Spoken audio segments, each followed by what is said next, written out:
Saudi আরবের মক্কায় পবিত্র কাবা শরীফের উপর বিরল এক মহাজাগতিক দৃশ্য ধরা দিয়েছে, যা একই সঙ্গে আধ্যাত্মিক ও বৈজ্ঞানিক গুরুত্ব বহন করে।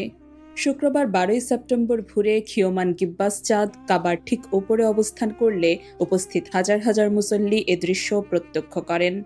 অনেকের কাছে এটি ছিল এক স্মরণীয় ও অনন্য আধ্যাত্মিক অভিজ্ঞতা। সৌদি জেদ্দা অ্যাস্ট্রোনমি সোসাইটির প্রধান মাজেদ আবু জাহরা জানিয়েছেন, এ ঘটনা নিছক কাকতালীয় নয়, বরং চাঁদ ও অন্যান্য মহাজাগতিক বস্তুর গতিপথ নির্ণয়ের নিখুঁত গাণিতিক হিসাবের বাস্তব প্রমাণ।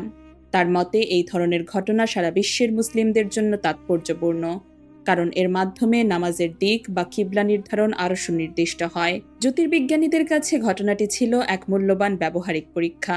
তারা পূর্বাভাস ভিত্তিক গাণিতিক মডেলের সঙ্গে সরাসরি পর্যবেক্ষণের মিল খুঁজে পেয়েছেন এবং চাঁদের অবস্থান, উচ্চতা ও গতিপথ বিশ্লেষণ করে নিজেদের গণনার যথার্থতা যাচাই করেছেন।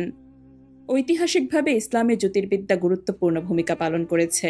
সূর্য, চাঁদ ও নক্ষত্রের অবস্থান দেখে নামাজের সময় নির্ধারণ, রোজার শুরু ও শেষ এবং কিবলার দিক নির্ধারণ করা হতো।